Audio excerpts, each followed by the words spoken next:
കത്തോലിക്ക സഭ ഓഗസ്റ്റ് 27-ാം തീയതി വിശുദ്ധ മോനിക്കയുടെ തിരുനാൾ ആഘോഷിക്കുന്നു.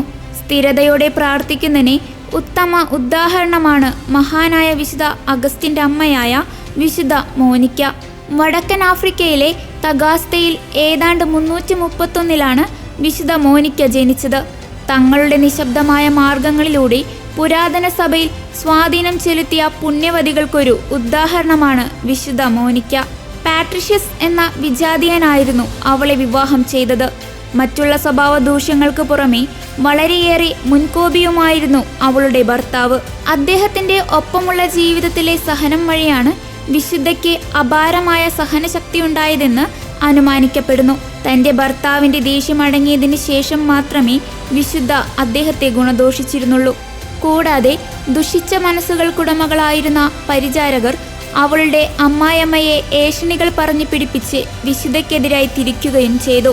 എന്നാൽ വിശുദ്ധ ആ പ്രതിബന്ധങ്ങളെയെല്ലാം ദയയോടും സഹതാപത്തോടും കൂടി നേരിട്ടു. 3 മക്കളെ നൽകി ദൈവം വിശുദ്ധയെ അനുഗ്രഹിച്ചു. നവിജിയൂസ്, പെർപേച്ചുവ, അഗസ്റ്റിൻ എന്നിവരായിരുന്നു അവർ. അഗസ്റ്റിന് 19 വയസ്സ് പ്രായമുള്ളപ്പോൾ അവൻ്റെ പിതാവ് മരണപ്പെട്ടു. അതിനോടകം തന്നെ തൻ്റെ അനുതാപവും പ്രാർത്ഥനയും വഴി വിശുദ്ധ അദ്ദേഹത്തിൻ്റെ മാനസാന്തരം നേടിയെടുത്തിരുന്നു.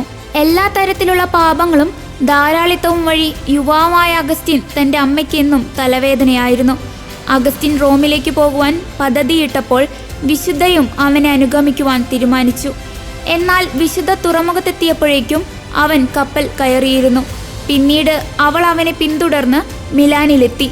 അവിടെ വെച്ച് വിശുദ്ധ അംബ്രോസ് അവളെ അനുമോദിക്കുകയും ഇതുപോലൊരു മാതാവിന് ലഭിച്ചതിൽ അഗസ്റ്റിനെ അഭിനന്ദിക്കുകയും ചെയ്തു. അവസാനം അവളുടെ കണ്ണുനീർ ആനന്ദമായി മാറിയ ആ നിമിഷം വന്നു ചേർന്നു. അഗസ്റ്റിൻ ജ്ഞാനസ്നാനം സ്വീകരിക്കുകയും വിശുദ്ധയുടെ അശ്രാന്ത പരിശ്രമത്തിന് വിരാമമാവുകയും ചെയ്തു. ആഫ്രിക്കയിലേക്ക് തിരികെ വരുന്നതിനിടയിൽ തൻ്റെ 66-ാമത്തെ വയസ്സിൽ ഓസ്റ്റിയായിൽ വെച്ചാണ് വിശുദ്ധ മരണപ്പെടുന്നത്. വിശുദ്ധ അഗസ്റ്റിൻ്റെ ജീവചരിത്രത്തിൽ വിശുദ്ധയുടെ മരണത്തെക്കുറിച്ച് വിവരിക്കുന്ന ഭാഗം ഏറ്റവും ഹൃദയഭേദകവും മനോഹരവുമാണ്.